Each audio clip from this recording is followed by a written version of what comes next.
海童呵呵的笑，说道：周红英，你进洗手间去找个脸盆接盆水。哦，没有水龙头了呢，水管当初都是我姐花钱装的，我们也锯掉了水管，只能麻烦你撒泡尿，自己照一照你的脸有多大。我姐和你弟弟都离了婚，现在什么关系都没有，你哪来的脸？让我姐给你们找房子住。哇，这是我姐害得你们没有房子住的吗？是你们自作自受。要是好聚好散，把我姐的损失补偿给我姐，你们现在不就有地方住了？哎，今天的天气真冷，睡在四面通风的房子里，不知道你们能不能睡得着啊？不过你们皮粗肉厚，人又多，挤在一起，还是能抵挡这凛凛寒风的。没什么事的话，我挂电话了，被窝里真暖，我要补个回眠觉了，拜拜。海童说完就挂断了通话，然后也把周母的手机号码拉黑，免得他们不死心，老是打电话来骚扰他。被海童挂了电话，周红英气得大骂：那个海童真是气死我了，牙尖嘴利，他男人受得了他？妈，怎么办呀？他问着母亲。我们来都来了，就还拖家带口的，然后也跟老家的人说啊，我们进城过年来的，难不成又回去啊？妈妈，抱抱。任小宝刚在爸爸的怀里醒来，伸手就要妈妈抱，周红英烦躁地抱过了儿子，又说着父亲、爸都说了，不要那么快答应海玲的要求啊，不要把钱转给他。爸，现在想联系他都找不到人，他拿到了钱，哪里还会管我们呀？以后想见洋洋都难，你们都被他骗了。周红英最近诸事不顺，脾性也不好，单位现在没什么事做了，提前给他放年假，但别人都还在上班呢。周红英感觉单位是想把他逼走一样。你再打电话给红林。周父说道。海玲拿捏着红林的证据，不答应他。红林的工作都保不住，他收入那么高，保不住工作，损失更大。海玲现在拉黑我们很正常，就你和你妈刚才对海童说的话。海玲不拉黑我们，由着你们继续缠着他闹事，等你们冷静下来，不再闹他了，他肯定会和红林联系，让红林孩子的。再说了，海玲住哪里我们不知道，但那海童的店却是不会搬的，我们找到他那里去也能联系到海玲。打电话给红林吧，让红林给我们找房子先住下，叫他先过来一趟。周父说完后，重重地叹了口气，说道：真是造孽啊，好好的一个家就被折腾散了，还有我的私房钱。周母一屁股坐在行李箱上，心疼的道：我为了阻止红林和海玲离婚，按红英说的，想说服海童出面劝他姐不要离婚，特意去找了亲家爷爷，请他们出面劝一劝，结果收了钱不办事，他们还是离了婚。我儿子白白损失100多万，现在这房子的装修又被砸了，损失更加惨重，都说不要离婚了，这离婚代价太大了。周母说着说着都哭了，都是钱呀。一家人除了任小宝都着周母。周父黑着脸瞪着妻子，问他：你找哪个亲家爷爷当说客了？还能有谁？就是这海玲的亲爷爷呀，他亲奶奶不是住院了吗？我去医院过他们了，提了我的要求，然后这海老头狮子大开口，要我给10万元，我不肯，一番讲价还价，还是给了他1万元。他再三向我保证，他一定会出面劝说海童的，可是呢，海童没有劝海玲不要离婚，他们就是拿钱不办事。周母话音一落，周父就一巴掌抽过去，狠狠地抽在了他的手臂上。你傻了吧？就海玲老家的那些人，你也信得过啊？哎，再说了，海玲和老家人的矛盾，你又不是不知道，你找谁不好呀？去找他们呀！你简直就是聪明一世，糊涂一时啊！你居然花了1万元啊！周父被老妻气得两眼发黑，都想晕倒了。周母委屈地道：我就想着海童不好说话，让海家人出面，吵架也是他们一家人吵，我不用受海童的气才会找他们的。海老头说医院刚好又催他们交他老妻的医药费，要交4万元，让我给万，他还能余下2万，就当成是劝海童的费用吧。海老太太的医药费一开始都是花他自己的钱，后来就是让儿女们各家出一点，用完了钱，现在又要交4万元了。恰好周母找上门，不就被海老头带着来咬了吗？你真是糊涂，钱给了他们一家人，就是肉包子打狗，有去无回。这周红英也说道：妈，我叫你找人，不是叫你花钱呀。心里却在想着，哦，原来老妈这里还有那么多的私房钱。来，红林没少给父母钱，平时父母花在他这个小家里的钱，估计只有红林给的一半吧。我要找海老头要回我的钱，他没有办成事，不把钱还给我，我不会罢休的。周母恨恨地道：等我们安顿好了，红英、任辉，你们都陪着我去找海老头讨回我的1万块钱，自是要去讨回来的。周红英也觉得要把钱讨回来，要是海老头拿了钱办成了事，给了他1万块钱就1万块钱吧，好歹保住了红林的100多万元以及这套房子的装修。但海老头没有办成事，就必须退钱，打电话给红林，让他马上过来。那周父被一桩桩不幸的事情气得都要心肌梗塞了。哇，没想到儿子离1次婚，代价这么大。早知道这样，千金难买早知道。这个结果是他们自己讨来的，再气呢，也只能自己吞食这个苦果。爸，你别气，别气坏了身子啊！我现在就打电话给红林，让他过来。还有啊，那个姓叶的钥匙和红林在一起，也叫他一起过来。那周母大清早进城就是要给叶佳妮下马威的，自然也要把叶佳妮叫过来。他儿子的家变得支离破碎的，姓叶的有很大的责任。周红英了一声，说道：我让红林把姓叶的叫过来吧，要不是他，海玲也不会这么快和红林离婚。有他这个大姑姐在，姓叶的准备接招吧。周红英打电话给弟弟：姐，我在过去的路上了。周红林知道父母和姐姐一大家人都来了，赶紧起来，也叫醒了叶佳妮。2个人简单的梳洗一番后，就匆匆的往光明小区赶。红林，我们都还没有吃早餐呢。姐，我过去了，就请你们去吃早餐。周红英说道：你不是和叶佳妮住在一起了吗？叫她给我们准备早餐不行？出去吃啊，我们这么多人，随便都要花几百元。姐，我们现在也住在酒店里，还没有时间去找房子。我那房子现在什么都没有，没有办法自己做饭。海玲用她的方式收回了装修费，现在周红林那套房子里水电都没有，那厨房呢更是被搬得空空的，就算叶佳妮肯给他们做饭，也没有办法施展。周红英默了默后说道：海玲把我们都拉黑了，你怎么联系她？我们想见洋洋不是见不到，洋洋一般都在海童的店里去海童那里就可以看到洋洋，不必经过海玲。对于被海玲拉黑，周红林满不在乎的。虽说海玲砸了装修，让周红林特别生气，但他没有半点后悔。离婚后呢，他也不想和海玲联系，免得叶佳妮吃醋。联系不上也好，到时候有借口不给洋洋的抚养费，每个月省了3000元。那周红英只能这样想。周红林不接话，他没有告诉家里人，他已经提前支付了儿子1年的抚养费。姐，我在开车呢，等会儿见了面再聊吧。好。周红英挂了电话后对父母说道：红林已经在来的路上了，他房子里现在没水没电的，也做不了饭，他说请我们去外面吃早餐，很久没有去茶楼喝过早茶了，等会儿我们去茶楼里吃啊。周母肉疼的道：又要花钱，红林这样一离婚，花钱如流水。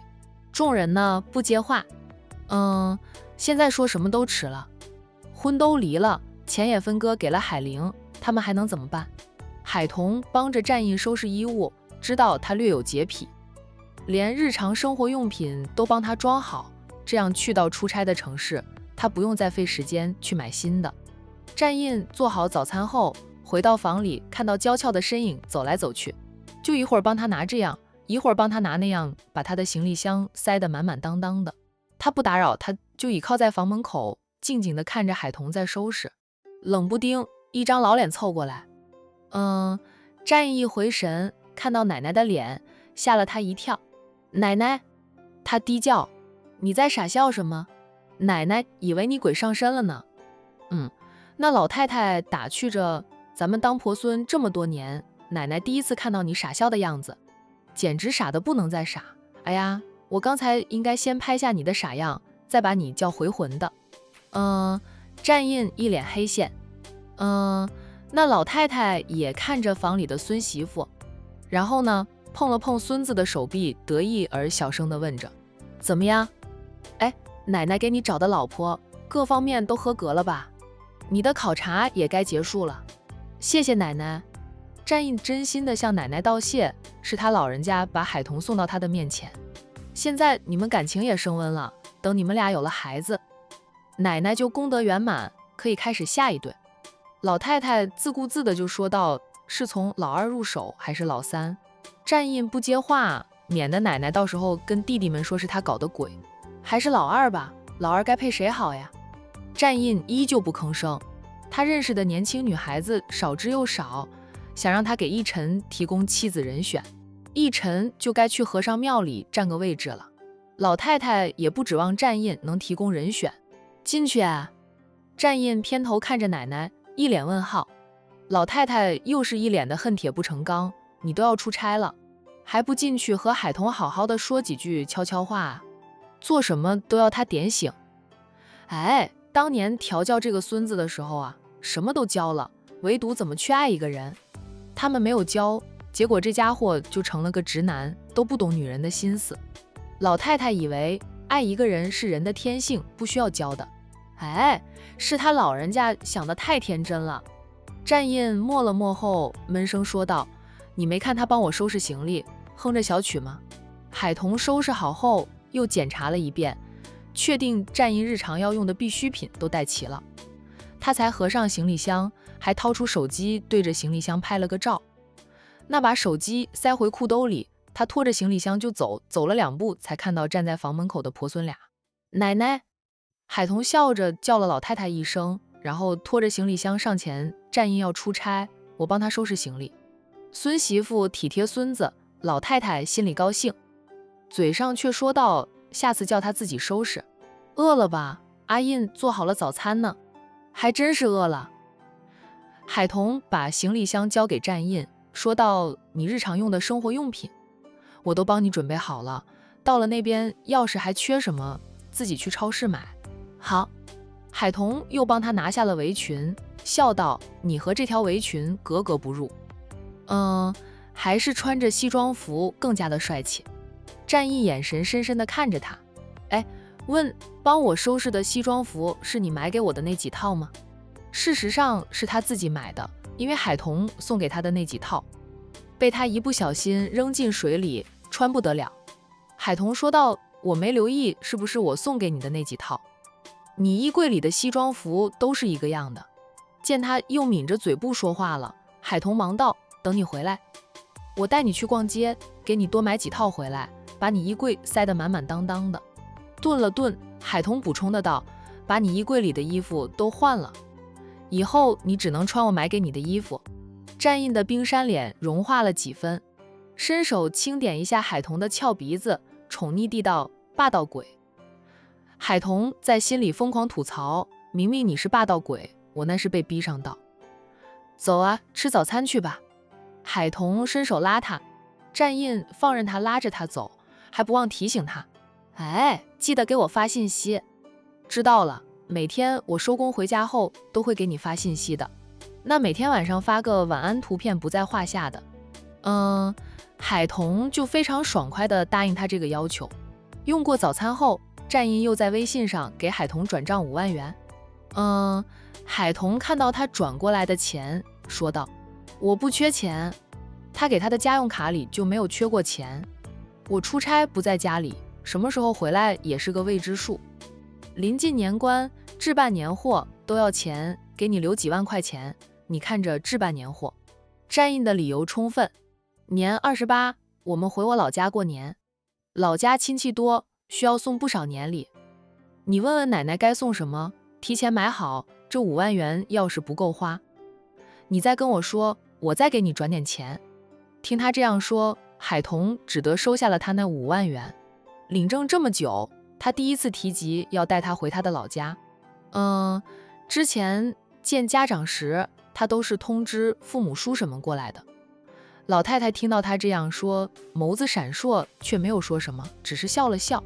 等海童去阳台浇花时呢，老太太抱起小白，坐到孙子身边去，小声问他，过年带彤彤回去住哪里啊？是住占家老宅，还是随便找栋房子来蒙混过关？奶奶，我们家真正的老宅，收拾收拾还能住人吧？闻言，老太太笑了起来，收拾收拾还能住人的。现在的占家老宅是老太太夫妻俩打造建成的，是一座山庄，取名悠悠山庄。占家的老祖宗留下来的房子，才是占家真正的老宅，那才叫做一个古色古香呀。距离悠悠山庄不算远，车程就10分钟。每年过年呢，老太太还会带着儿孙回老宅给老祖宗们上香呢。我们过年的时候呢，就在老宅那边住几天。真正的老宅更有底蕴，就是地方不及悠悠山庄大。不过海童去了就不会起疑心，你决定了就好啦。带海童回占家真正的老宅过年也不算骗他吧，因为那真的是占家的老宅。奶奶打电话回去，叫他们去收拾收拾，安排人住一段时间，那样有点烟火气息。老太太很配合着孙子，至于以后海童会不会生气，那是孙子该头痛的事。海童浇了花，从阳台上进来，问着占印，可以走了吗？我送你回公司。不用了，你带奶奶去接上洋洋和梁姨吧，我自己开车回公司就行了。占印还有很多事情要安排好，就不好让海童知道。海童也不坚持，不用他送他，他乐得轻松。彤彤，我在楼下等你呢。老太太最是识趣的人，她先带着3只宠物下楼，给小夫妻俩留点独处的空间。占印起身走到海童的面前，伸手拥住他，把他拥入怀里，真想把你也带上。在他怀里静默了1分钟，海童就推开他，说道，我跟着去又帮不到你的忙，在陌生的城市，人生地不熟，你又忙，我一个人无聊，还不如留在家里等你归来。他又高举起左手，放心，婚戒啊，我带着，我会记得想你的，每天晚上睡前必定给你发信息。还是刚结婚那会儿舒服，彼此互不干涉。现在呢，他越来越黏他了，出个差啊，都还磨磨蹭蹭，一副恨不得把他也塞进他的行李箱，带上他一起走的架势。仰头看了他片刻，海童无奈地搂上他的脖子，拉低他的头，献上红唇。占印得到老婆的主动献吻后，心情愉悦了，一手拉着行李箱，一手拉着海童的手，夫妻俩一起出门。老太太在楼下等着小夫妻俩。陪着老太太说话的人是阿七。那天帮海玲搬家，阿七被海童认出来后，他说了，只要钱到位，他什么都能干。再看到海童时，阿七就不慌不忙了，感觉他过了明路一样。占先生，海小姐。阿七主动打招呼，海童回以微笑，随即问道，先生，你贵姓啊？那天忘记问你要名片了。阿七飞快地瞄了大少爷一眼，见大少爷神色不变，他才大胆地答道，我叫阿七。然后他从裤兜里摸出一张小纸条，递给海童，嘴上不好意思地说道，我回家后才发现我的名片都派完了，还没有去加印啊，就把我的手机号码写在了纸上。海童接过了写有他电话号码的纸条，对身边的男人说道，阿七说什么活都能干，我想着以后有什么活自己干不了的，就请阿七帮忙。免得这个醋坛子想多了。占印就低沉地道，阿七是挺靠谱的，你有重活就请阿七帮忙。阿七憨憨的笑，对，只要钱到位，我是什么活都能干的。占先生，你这是要出差？占印嗯了一声，那我不打扰你们了。阿七呢，向夫妻俩说声再见，又向老太太挥挥手，若无其事地走开了。大少爷这次出差只带一半保镖去，阿七没有被挑中，留下来保护大少奶奶。不能跟着大少爷出差，阿七一点都不遗憾。他比同事们更有机会抱紧大少奶奶的大腿。大少爷的腿是粗，能粗得过大少奶奶的吗？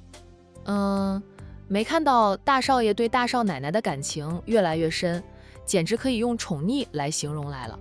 依照占家男人的定律，得罪他们，他们还能原谅；得罪他们的老婆，他们会教别人写个死字的。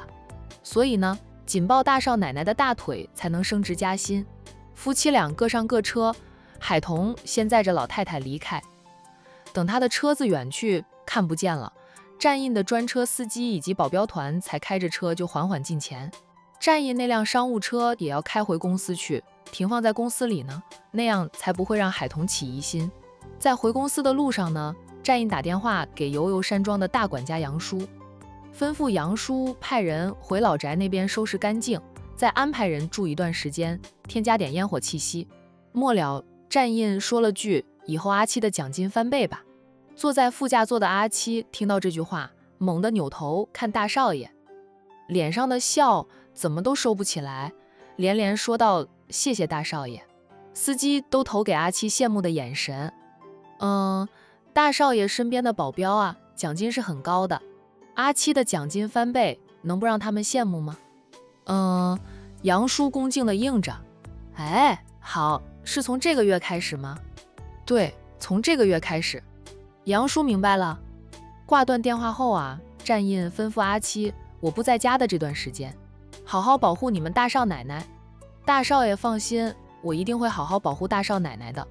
哇，大少奶奶身手那么好啊，这保护大少奶奶的工作简直是太轻松了。翻倍的奖金呀！阿七呢，仅是想着就开心，这就是抱上大少奶奶粗大腿的好处。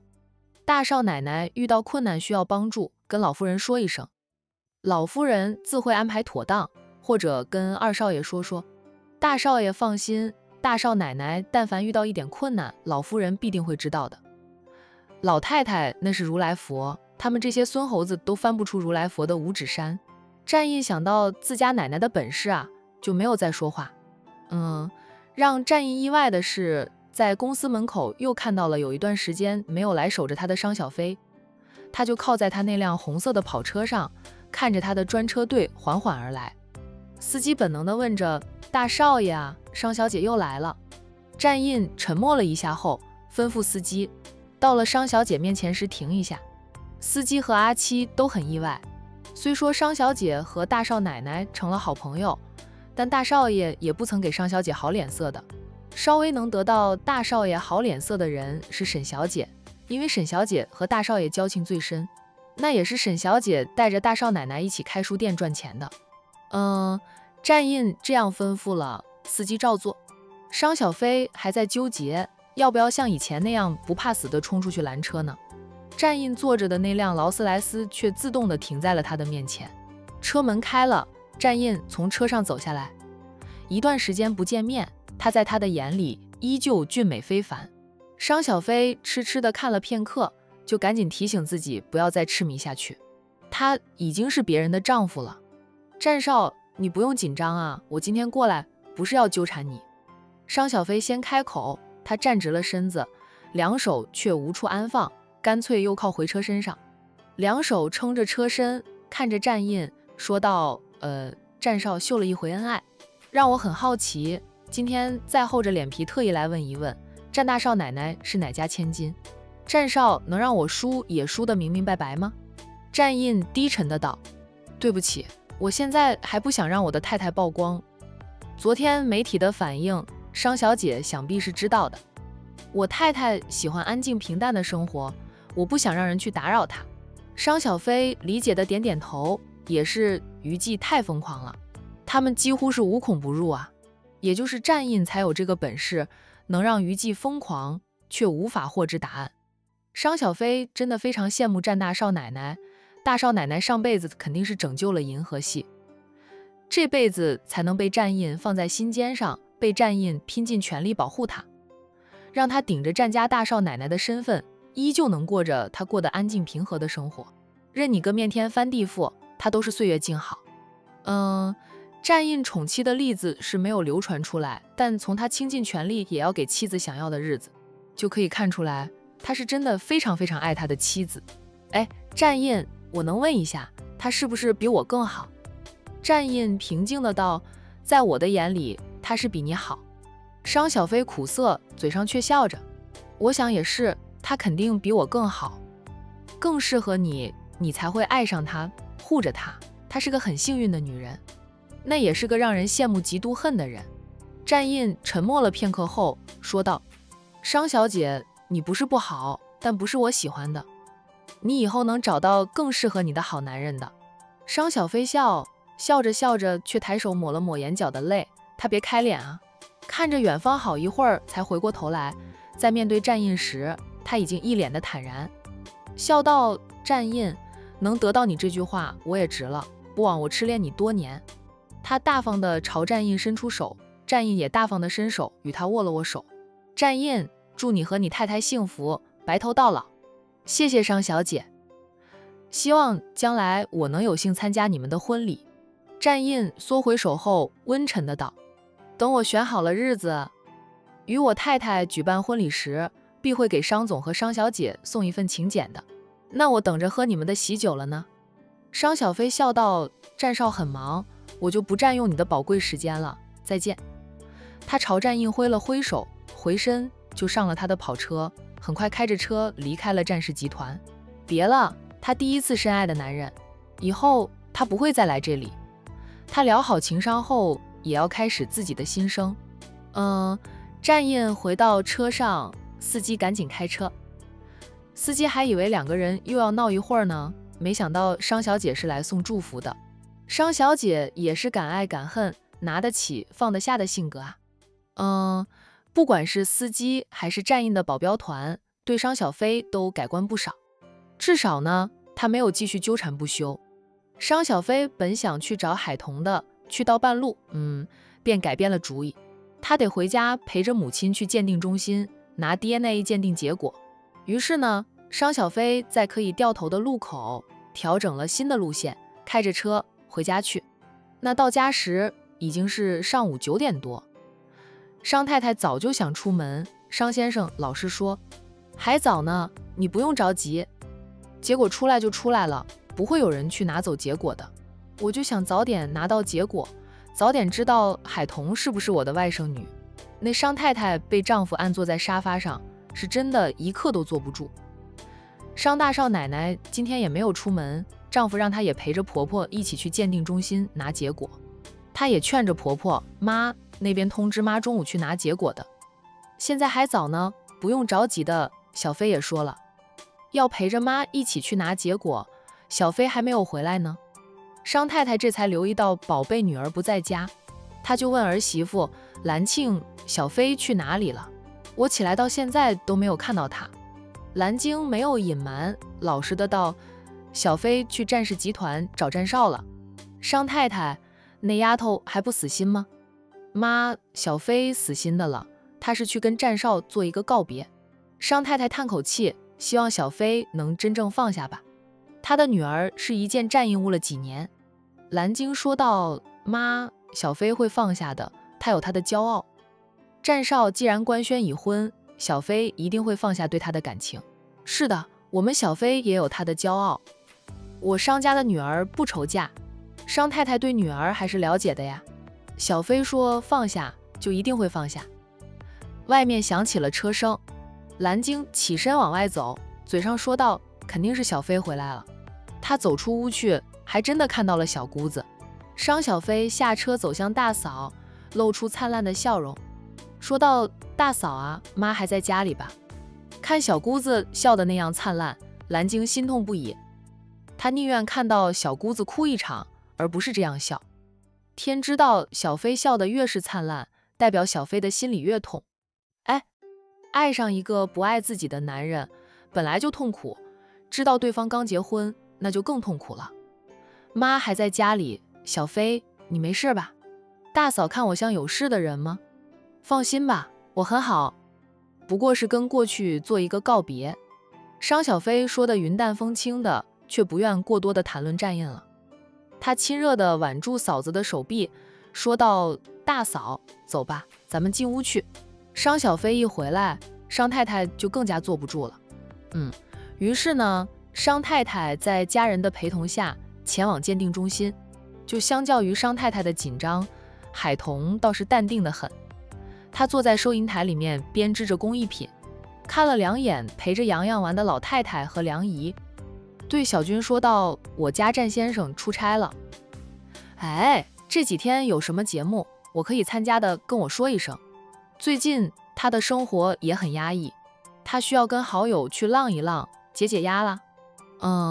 顺便带上姐姐母子俩吧。”沈小军笑道：“无非就是逛街、吃美食，还有什么节目适合你的？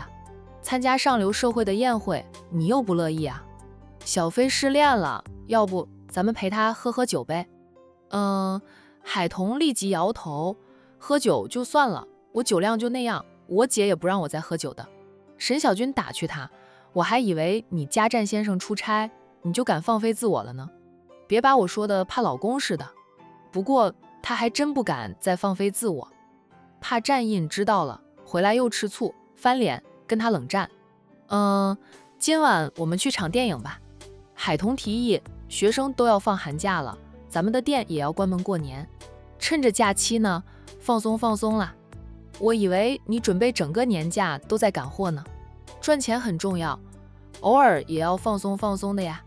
最近上演了几部新片啊，我看朋友圈不少人都晒过电影票，我很久没有看过电影了，今晚去看看。沈小军压低声音问他：“你家战先生没有请你看过电影啊？”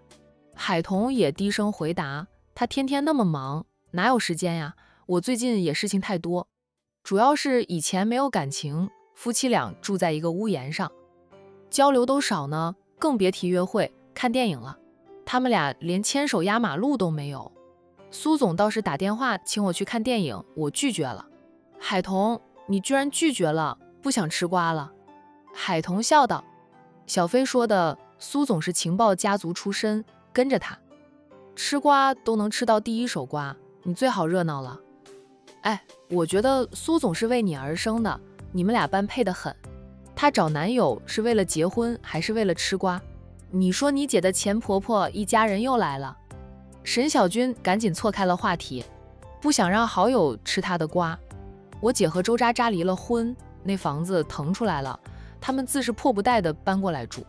不过呢，他们现在只能租房或者住酒店了，要不就打道回府。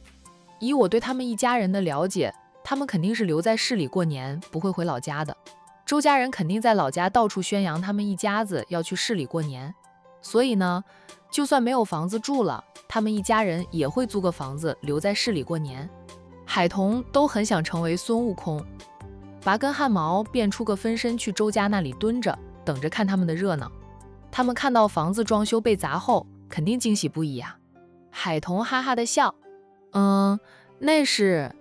海童一心想看热闹的周家人，此刻已经去了管城人民医院，找到了海老头。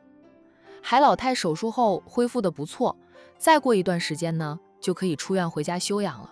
周母带着女儿女婿闯进来，那周父呢不想来，他留在酒店照顾着3个外孙，主要是周父嫌丢脸。